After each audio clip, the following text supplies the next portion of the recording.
Hello दोस्तों, आप सभी का स्वागत है हमारे यूट्यूब चैनल एसएससी कोचिंग पे। दोस्तों, आज की क्लास में देखिएगा उत्तर प्रदेश पुलिस भर्ती एग्जाम के लिए हम लोग यह 8वां प्रैक्टिस सेट हम लोग कर रहे हैं जीके जीएस का। तो आज का प्रश्न हम लोग मोस्ट इंपॉर्टेंट प्रश्न लेकर आए हैं जो कि एग्जाम में आने की संभावना जरूर रहेगी। तो चलिए स्टार्ट करते हैं हम लोग। आज का पहला प्रश्न देखिएगा और आप लोग बस वीडियो में बने रहिएगा, वीडियो को लाइक शेयर जरूर कर दीजिएगा और जो लोग नए जुड़ रहे हैं प्लीज़ आप लोग चैनल को सब्सक्राइब कर लीजिएगा, जिससे कि आपको डेली की क्लास यहाँ पे शाम 7 बजे यहाँ पे मिलती है। देखिएगा आज का पहला प्रश्न है, भारत की सबसे लंबी स्थलीय सीमा किस देश से लगती है। यह प्रश्न आपसे पूछ लिया जाता है कि भारत की सबसे लंबी स्थलीय सीमा किस देश के साथ लगती है। पाकिस्तान, नेपाल, चीन, बांग्लादेश। तो यह ध्यान रखिएगा कि भारत की सबसे लंबी स्थलीय सीमा जो लगती है यह बांग्लादेश के साथ लगती है। तो अगर पूछा जाए कितना लगता है तो ये भी ध्यान रखिएगा, 4096.7 किलोमीटर लगता है। ये भी एग्जाम में आपसे डायरेक्ट पूछ लिया जाता है। अगर बात करते हैं, यहाँ पे पूछा जाता है कि बांग्लादेश के साथ कौन कौन राज्य लगे हुए हैं, तो ये भी आपसे प्रश्न पूछा जाता है। देखिएगा इसमें असम लगा है, ठीक ना, असम लगा है, त्रिपुरा, मिजोरम, याद ना, त्रिपुरा त्रिपुरा मिजोरम मिजोरम मिजोरम, मेघालय, ठीक ना, यहाँ पे मेघालय मेघालय और पश्चिम बंगाल यह राज्य जो हैं बांग्लादेश के साथ लगे हुए हैं। अगर पूछा जाए कितने राज्य लगे हैं तो ये भी ध्यान रखिएगा, 5 राज्य लगे हैं बांग्लादेश के साथ। एग्जाम में डायरेक्ट आपसे प्रश्न पूछा जाता है।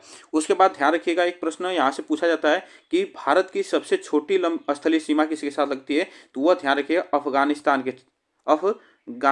के साथ लगती है। तो ये भी आपको ध्यान रखना है कितनी लगती है, तो 106 किलोमीटर लगती है। एग्जाम में ये डायरेक्ट आपसे प्रश्न पूछा जाता है कि भारत की सबसे छोटी लंबी सीमा स्थलीय सीमा जो लगती है वह अफगानिस्तान के साथ लगती है, जिससे डुरंड रेखा जोड़ती है। ध्यान रखिएगा डुरंड रेखा, ठीक ना, यहाँ पे डुरंड रेखा इससे जोड़ती है। तो ये भी आपसे प्रश्न पूछा जाता है।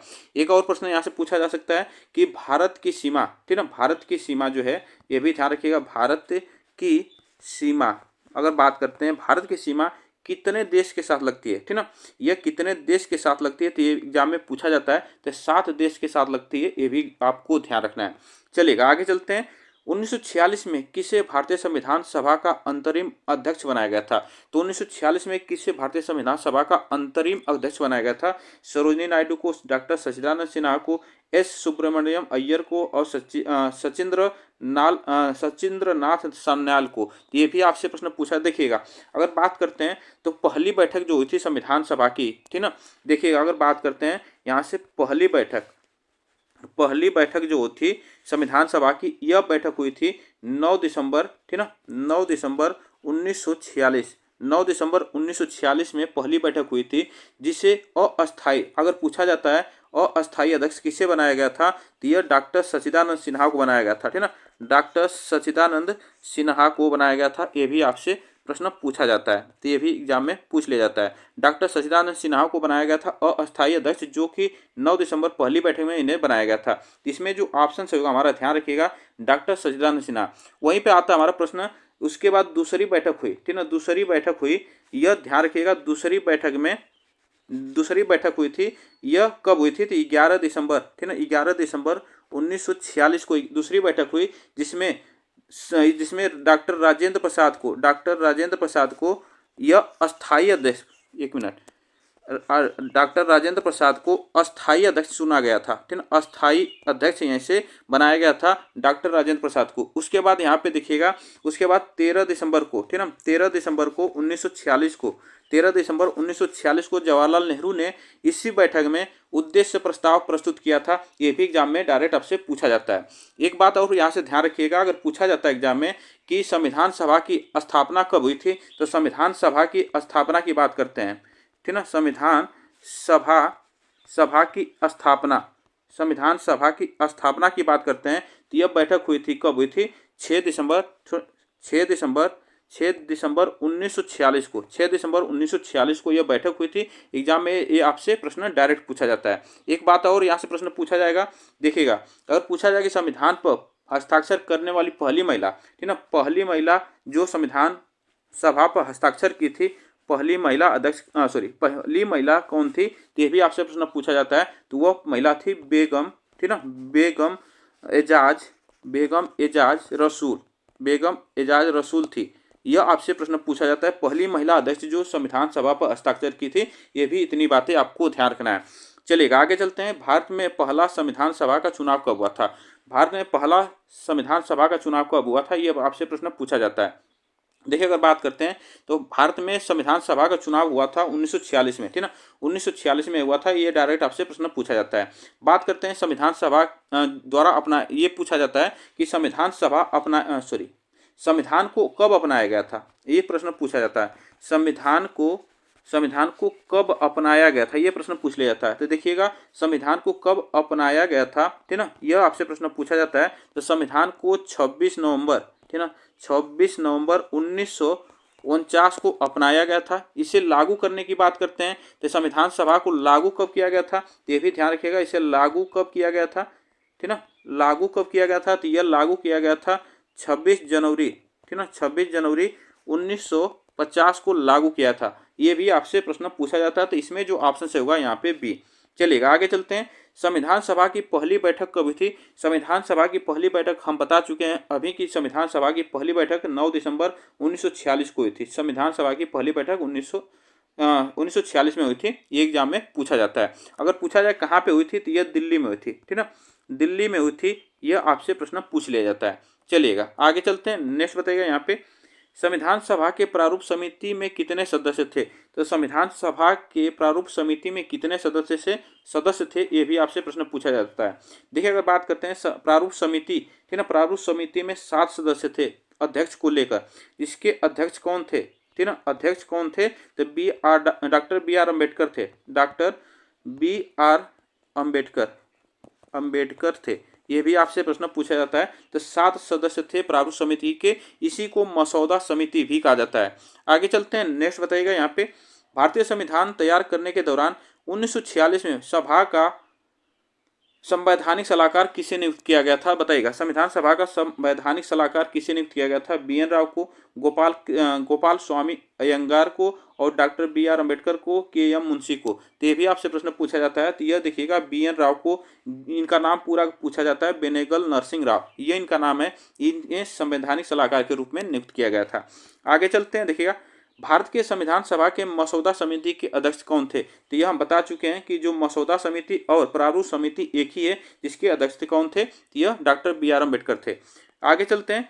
संविधान सभा की कुल सदस्यता की बात करते हैं, 389 थी। जिसमें कितने रियासतों के प्रतिनिधि थे? यह प्रश्न पूछा है कि 389 में से कितने रियासतों से प्रतिनिधि थे। ये एग्जाम में पूछा गया है। देखिएगा अगर बात करते हैं तो देखिएगा यहाँ से पूछा जाता है 93, ठीक ना, 93 जो सदस्य थे यह प्रतिनिधि थे कहाँ से? तो यह देशी रियासत से। ये एग्जाम में पूछा जाता है। देशी रियासत से के प्रतिनिधि थे। एग्जाम में पूछा जाता है। 292 की बात करते हैं। देखिएगा 292 जो सदस्य थे, ठीक ना, 292 जो सदस्य थे ब्रिटिश प्रांत से, ये ब्रिटिश प्रांत के प्रतिनिधि थे। ये भी आपको ध्यान रखना है। ब्रिटिश प्रांत के प्रतिनिधि थे। उसके बाद जो 4 सदस्य थे हमारे, 4 सदस्य, यह मुख्य आयुक्त प्रांत से, ठीक ना, यह मुख्य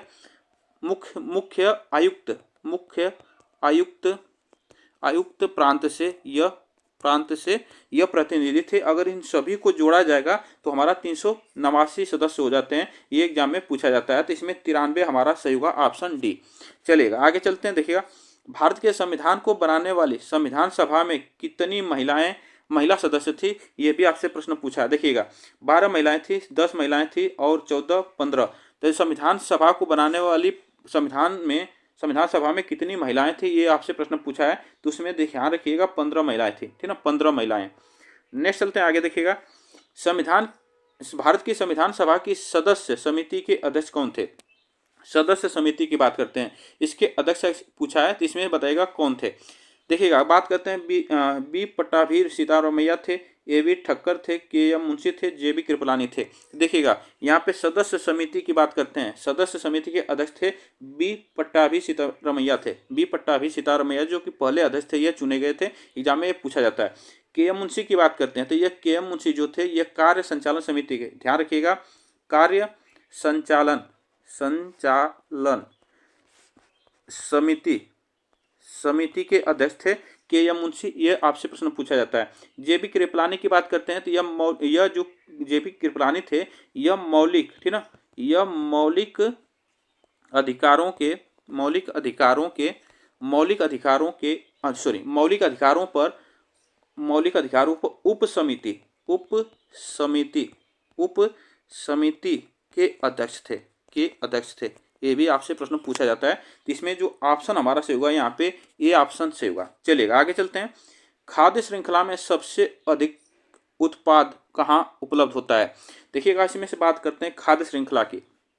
खाद्य श्रृंखला जो हमारी बनती है इस तरह, तो नीचे हमारा क्या होता है, नीचे हमारी इस तरह होता है। तो ध्यान रखिएगा, यहाँ पे पौधा होते हैं, उसके बाद प्रथम उपभोक्ता होता है, प्रथम द्वितीय उपभोक्ता है, उसके बाद तृतीय उपभोक्ता आता है।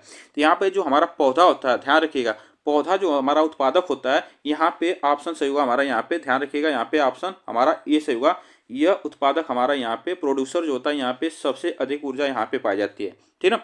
उसके बाद यहाँ से 10% का नियम लिंडमैन के द्वारा, यहाँ पे 10% का नियम यहाँ से जाता है, फिर उसके बाद यहाँ से 10% यहाँ से जाता है, फिर इस तरह यह 10% का नियम लिंडमैन द्वारा यहाँ पे दिया गया था। यही आपको ध्यान रखना है। चलेगा आगे चलते हैं। संविधान सभा का 10वां सत्र कब आयोजित किया गया था? बताइएगा, संविधान सभा का 10वां सत्र कब आयोजित किया गया था? ये आपसे प्रश्न पूछा है। देखिए, अगर बात करते हैं संविधान सभा का 10वां सत्र की बात करते हैं, तो ये अब तक देखिएगा एग्जाम में पूछा गया है कि पूछा जाता है कि संविधान सभा में कुल कितने सत्र हुए थे, ठीक है। ये भी आपसे प्रश्न पूछ लिया जाता है। देखिए, अगर बात करते हैं तो टोटल 11 सत्र हुए थे, सत्र पूछा जाता है। तो ये भी आपको ध्यान रखना है। इसमें जो ऑप्शन से होगा हमारा 6 से 17 अक्टूबर 1949 तक 10वां सत्र हुआ था। देखिए, अगर बात करते हैं 9 दिसंबर 1946 से लेकर 9 दिसंबर 1946 से लेकर यहाँ पे 26 नवंबर 1949 तक टोटल 11 सत्र हुए थे, ठीक ना। टोटल 11 सत्र हुए थे। ये इतने डेट के बीच में इसमें 10वां सत्र पूछा है, तो 6 से 17 अक्टूबर 1949 तक हुए थे। उसके बाद ध्यान रखिएगा कि 24 जनवरी, ठीक ना, 24 जनवरी को 1950 को जब सभी लोग मिले, तब यह इसको संदर्भित किया गया है कि यह 12वां सत्र, लेकिन यहाँ पे हम सिर्फ 11 सत्र ही सही हमारा ऑप्शन होता है। ये भी आपको ध्यान रखना है। इसमें ऑप्शन हमारा ये सही हुआ। चलिएगा आगे चलते हैं। नेक्स्ट बताइएगा यहाँ पे, और यहाँ से एक प्रश्न और पूछा जाता है, ध्यान रखिएगा। ये जो प्रश्न हम बताए हैं कि 24 जनवरी की बात करते हैं, यह 1950 को यह जो अंतिम बार यहाँ पे सभी सदस्य मिले थे, यह पूछा जाता है। अंतिम बार पूछ लिया जाता है, अंतिम बार जो पूरे सदस्य थे कब मिले थे अंतिम बार। यही डेट है 24 जनवरी 1950 को अंतिम बार सभी सदस्य यहीं पे मिले थे। एग्जाम में ये पूछा जाता है। चलिएगा आगे चलते हैं। नेक्स्ट बताइएगा यहाँ पे, संविधान सभा ने भारत के संविधान को कब स्वीकार किया था? संविधान सभा ने संविधान को कब स्वीकार किया था? तो यह स्वीकार किया था 26 नवंबर 1949 को। 26 नवंबर 1949 को स्वीकार किया गया था। आगे चलते हैं। संविधान सभा के सदस्यों ने कितनी तारीख को भारत के संविधान पर हस्ताक्षर किया था? तो संविधान पर हस्ताक्षर किया था कितनी तारीख को? यही हम बता चुके हैं कि यह हस्ताक्षर किया गया था 24 जनवरी 1950 को, जब अंतिम बार सभी सदस्य यहीं मिले थे। तो यह आपसे प्रश्न पूछा जाता है कि संविधान सभा पर कितने सदस्य ने हस्ताक्षर किए थे। तो यह ध्यान रखिएगा, 284 जो सदस्य थे हस्ताक्षर किए थे, ठीक ना, हस्ताक्षर किए थे संविधान पे 24 जनवरी 1950 को। आगे चलते हैं। नेक्स्ट बताइएगा यहाँ पे, भारत में हर साल संविधान दिवस किस दिन मनाया जाता है? देखिएगा, भारत में हर साल संविधान दिवस, क्योंकि 26 नवंबर 1949 को यह संविधान को अपनाया गया था। इसी के उपलक्ष्य में हर साल 26 नवंबर को ही संविधान दिवस मनाया जाता है। ये बातें आपको याद रखना है। चलिएगा, किसी राज्य के राज्यपाल के रूप में नियुक्ति के लिए भारत के संविधान द्वारा निर्धारित न्यूनतम आयु क्या है? तो यह आपसे प्रश्न पूछा है, न्यूनतम आयु पूछा है। देखिए, राज्यपाल के रूप में नियुक्ति के लिए संविधान सभा द्वारा न्यूनतम आयु आपसे पूछा है, तो ध्यान रखिएगा वो 35 साल होती है, ठीक ना, 35 साल होती है। यह संविधान के अनुच्छेद 157 में के अनुसार संविधान के अनुच्छेद 157 के अनुसार यह नियम आयु जो निर्धारित होती है। आगे चलते हैं, नेक्स्ट बताइएगा यहाँ पे, भारतीय संविधान के निर्माताओं ने स्वतंत्रता, समता और बंधुत्व के सिद्धांतों को किस संविधान से लिया था? तो इसमें से बताइएगा कौन सा ऑप्शन यहाँ पे से होगा? तो इसमें से बताइएगा कौन सा ऑप्शन से होगा? ऑस्ट्रेलिया, कनाडा, फ्रांस और जर्मनी। देखिएगा, स्वतंत्रता, समता और बंधुत्व के सिद्धांत को यह कहाँ से लिया गया है? तो फ्रांस के संविधान से, ठीक ना, फ्रांस के संविधान से लिया गया है। नेक्स्ट चलते हैं आगे, देखिएगा भारत के संविधान में एकल नागरिकता की अवधारणा कहाँ से ली गई? एकल नागरिकता की अवधारणा यूनाइटेड किंगडम, फ्रांस, ऑस्ट्रेलिया और जर्मनी। तो इसमें से ध्यान रखिएगा, यह जो अवधारणा एकल नागरिकता की ली गई है तो वह यूनाइटेड किंगडम, ठीक है, इंग्लैंड के संविधान से ली गई है। एग्जाम में ये आपसे प्रश्न पूछा जाता है। जर्मनी के सिद्धांत की बात करते हैं, जर्मनी से जो प्रावधान लिया गया है ये भी आपको ध्यान रखना है। जर्मनी से यह संविधान के जो आपातकाल के दौरान जो मौलिक अधिकार होता है, ठीक ना, आपातकाल जब होता है तो उसमें जो सदस्यों का मौलिक अधिकार होता है उसको निलंबित करने का प्रावधान जो लिया गया है ये जर्मनी के संविधान से लिया गया है। मौलिक अधिकार, आपातकाल के दौरान जो मौलिक अधिकार को निलंबन कर दिया जाता है तो वह जर्मनी के संविधान से लिया गया है। तो इतनी बातें ये भी आपको याद रखना है। चलेगा आगे चलते हैं। एक बात और ध्यान, यहाँ पे ऑस्ट्रेलिया की बात करते हैं तो ऑस्ट्रेलिया से समवर्ती सूची ली गई है, ये भी ध्यान रखिएगा, समवर्ती सूची ली गई है, तो ये भी एग्जाम में पूछी जाती है। चलेगा आगे चलते हैं, नेक्स्ट बताइएगा यहाँ पे, भारत के संविधान में राज्य की नीति निर्देशक सिद्धांतों को किसके संविधान से उधार लिया गया था? बताइएगा, नीति निर्देशक सिद्धांत को किसके संविधान से उधार लिया गया था? स्पेनिश, आयरिश, नॉर्वेज और इसमें से बताइएगा ऑस्ट्रेलिया। तो इसमें जो ऑप्शन हमारा सही हुआ, यहाँ पे ध्यान रखिएगा, आयरिश जो आयरलैंड के संविधान से लिया गया है, जिसे कहा जाता है डीपीएसपी, इसे भी कहा जाता है। यह एग्जाम में पूछा जाता है। अगर बात करते हैं कि कितने अनुच्छेद तक है, यह भाग 4 में ध्यान रखिएगा, भाग 4 में यह अनुच्छेद पूछा जाता है। अनुच्छेद यह 36 से लेकर 51 तक है, ठीक है ना, 36 से लेकर 51 तक इसका वर्णन है राज्य के नीति निर्देशक सिद्धांत का। चलेगा आगे चलते हैं, नेक्स्ट बताइएगा यहाँ पे, भारत के संविधान में राज्यसभा के लिए सदस्यों के नामांकन की प्रक्रिया निम्नलिखित में से किस देश के संविधान से ली गई है? तो नामांकन की प्रक्रिया किस देश के संविधान से ली गई है, यह आपसे प्रश्न पूछा है। रूस से, जर्मनी से, आयरलैंड से और यूएसए से। यह देखिएगा, इसमें से नामांकन प्रक्रिया जो ली गई है एग्जाम में पूछा गया है कई बार, तो ये आयरलैंड के संविधान से। आगे चलते हैं, नेक्स्ट बताइएगा, भारतीय संविधान में संविधान के संशोधन की प्रक्रिया किस देश के संविधान से ली गई है? संविधान के संशोधन की प्रक्रिया किस देश के संविधान से ली गई है? रूस, जर्मनी, दक्षिण अफ्रीका, कनाडा। तो देखिएगा, संशोधन की प्रक्रिया जो संविधान में यह दक्षिण अफ्रीका के संविधान से ली गई है। अगर पूछा जाता है किस अनुच्छेद के तहत हम संविधान में संशोधन कर सकते हैं, तो यह अनुच्छेद आपको ध्यान रखना है। अनुच्छेद कई बार पूछा गया, 368 यह अनुच्छेद है जिसके तहत हम लोग संविधान को संशोधित कर सकते हैं। अगर भाग पूछा जाए किस भाग में वर्णन इसका, तो भाग 20 में, देखिएगा भाग 20 इस तरह लिखा जाता है और इस तरह एग्जाम में पूछ लिया जाता है, ठीक ना, डबल क्रॉस लगाकर पूछा जाता है, तो इसको भी आपको ध्यान रखना है। चलेगा आगे चलते हैं, भारतीय संविधान का पहला संशोधन विधेयक किस वर्ष पारित हुआ था? तो बताइएगा, भारतीय संविधान का पहला संशोधन विधेयक किस वर्ष पारित हुआ था? यह आपसे प्रश्न पूछा है। 1954, 1951, 1952, 1953। तो यह ध्यान रखिएगा, पहला संशोधन विधेयक की बात करते हैं तो यह हुआ था 1951 में। अगर डेट पूछा जाए 10 मई, ठीक ना, 10 मई 1951, जिस समय तत्कालीन प्रधानमंत्री कौन थे? तो जवाहरलाल नेहरू थे, जवाहरलाल नेहरू, ठीक ना, नेहरू ने यह पेश किया था। यह भी आपको ध्यान रखना है। आगे चलते हैं, भारतीय संविधान के पहले संशोधन में किस अनुसूची को जोड़ा गया था? तो बताइएगा, इसमें से पहले संशोधन में किस अनुसूची को जोड़ा गया था? ये आपसे प्रश्न पूछा है। तो देखिएगा, 3री अनुसूची, 5वीं अनुसूची, 9वीं अनुसूची, 10वीं अनुसूची। तो देखिएगा, इसमें से पहले संशोधन जो हुआ था उसमें 9वीं अनुसूची को जोड़ा गया था, यह शामिल किया गया था। अगर पूछा जाए कि किस अनुच्छेद को इसमें जोड़ा गया था, अनुच्छेद पूछा जाए तो 31A और 31B को जोड़ा गया था। यह आपसे प्रश्न पूछा जाता है।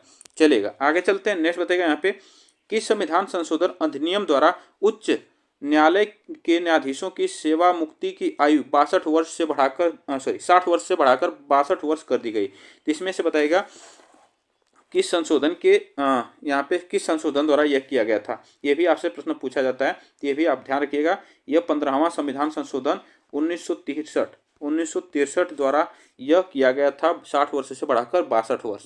आगे चलते हैं, नेक्स्ट बताइएगा यहाँ पे, किस भारतीय संविधान संशोधन ने राष्ट्रपति के लिए संवैधानिक संशोधन विधेयक पर अपनी सहमति देना अनिवार्य कर दिया? तो बताइएगा इसमें से कौन सा संशोधन था? 24वां, 58वां, 44वां और 28वां। तो यह ध्यान रखिएगा, यह संशोधन था 24वां संशोधन 1971 में हुआ था, ठीक ना। राष्ट्रपति के लिए संवैधानिक संशोधन विधेयक पर अपनी सहमति देना अनिवार्य कर दिया गया था, यह 24वां संविधान संशोधन द्वारा। आगे चलते हैं, नेक्स्ट बताइएगा यहाँ पे, 1976 का 40वां संविधान संशोधन अधिनियम भारत के संविधान के किस अनुच्छेद पर लागू किया गया था? तो इसमें से बताएगा यह 40वां जो संविधान संशोधन हुआ था किस अनुच्छेद पर लागू किया गया था, ये आपसे प्रश्न पूछा है। तो देखिए, अगर बात करते हैं जो 40वां संविधान संशोधन हुआ था, यह अनुच्छेद अनुच्छेद जो 297, इसमें कहा गया है कि भारत की जो समुद्री सीमा है, अनुच्छेद 257 में बात की गई है कि भारत के जो समुद्री क्षेत्र हैं की सीमा को निर्धारित करने का जो अधिकार है सिर्फ संसद को, ठीक ना, जो अधिकार है सिर्फ संसद को, जो समुद्री क्षेत्र की सीमा है सिर्फ उसका अधिकार संसद को, वह इसको ध्यान रखिएगा, इसमें कहा गया है। आगे चलते हैं, भारतीय संविधान में मौलिक कर्तव्यों को किस संविधान संशोधन अधिनियम में शामिल किया गया था? बताइएगा इसमें से कौन सा ऑप्शन यहाँ पे सही होगा। इसमें से देखिएगा, अगर बात करते हैं जो मौलिक अधिकार की बात करते हैं, सबसे पहले तो देखिए 42वां संविधान संशोधन 1976 द्वारा मौलिक कर्तव्य को जोड़ा गया था, किसके सिफारिश पे? तो यह स्वर्ण सिंह समिति की सिफारिश पे, ठीक ना, स्वर्ण सिंह समिति की सिफारिश पर यह जोड़ा गया था 42वां संविधान संशोधन 1976 के द्वारा। एग्जाम में डायरेक्ट आपसे पूछा जाता है, तो ये भी आपको ध्यान रखना है। उसके बाद बात करते हैं यहाँ पे कि जब इसे जोड़ा गया था 42वां संविधान संशोधन में, तो उस समय हमारा जो मौलिक अधिकार था वह 10 था, ठीक ना, 10 मौलिक अधिकार जोड़े गए थे। उसके बाद जब हमारा 86वां जब संविधान संशोधन हुआ था, यह 2002 में, 86वां संविधान संशोधन 2002 में हुआ, तो हमारा 11वां मौलिक अधिकार जोड़ा गया था। ये भी एग्जाम में पूछा जाता है, तो ये भी आपको ध्यान रखना है। तो यह देखिएगा, इसमें जो ऑप्शन से होगा हमारा 42वां संविधान संशोधन, ठीक ना। 42वां संविधान संशोधन को ही, ये भी ध्यान रखिएगा, इसे लघु संविधान कहा जाता है, ठीक ना, लघु मिनी इसे संविधान कहा जाता है, ये भी आपको ध्यान रखना है। लघु संविधान या मिनी संविधान, छोटा संविधान इसे कहा जाता है, इसी संशोधन को कहा जाता है, कई बार एग्जाम में पूछा गया है। चलिएगा आगे चलते हैं, नेक्स्ट बताइएगा यहाँ पे, संविधान में किया गया कौन सा संशोधन भारत का लघु संविधान कहलाता है तथा जिसे वर्ष 1976 में राष्ट्रीय आपातकाल के दौरान लाया गया था? तो यह आपसे प्रश्न पूछा, तो देखिएगा यही प्रश्न है हमारा, यह 42वां संविधान जो कि 1976 में राष्ट्रीय आपातकाल के दौरान लाया गया था। आगे चलते हैं, नेक्स्ट बताइएगा, भारतीय संविधान में किस संशोधन द्वारा प्रस्तावना में समाजवादी और धर्मनिरपेक्ष शब्द जोड़े गए थे? तो इसमें से बताइएगा समाजवादी और धर्मनिरपेक्ष शब्द जोड़े गए थे, तो वह 42वें संविधान संशोधन 1976 द्वारा जोड़ा गया था। आगे चलते हैं, नेक्स्ट बताइएगा यहाँ पे, भारतीय संविधान में किस संशोधन द्वारा संपत्ति के मौलिक अधिकार को समाप्त कर दिया गया था? तो संपत्ति के मौलिक अधिकार को समाप्त कर दिया गया था किस संशोधन द्वारा? तो ये भी आपसे प्रश्न पूछा जाता है, 41वां, 43वां, 44वां, 42वां। तो इसमें ध्यान रखिएगा, यह 44वां संविधान संशोधन जो कि संपत्ति का अधिकार को समाप्त कर दिया गया था, यह हुआ था 42वां संविधान संशोधन 1978 में हुआ था। यह बातें आपको ध्यान रखना है। यह आज के लिए बस हम लोग इतना ही प्रश्न करते हैं। आप लोग बताइएगा ये प्रश्न कैसे लगे। वीडियो को आप लोग लाइक शेयर जरूर कर दीजिएगा, चैनल को सब्सक्राइब भी करिएगा। तब तक के लिए थैंक यू सो मच, फिर मिलेंगे नेक्स्ट वीडियो में।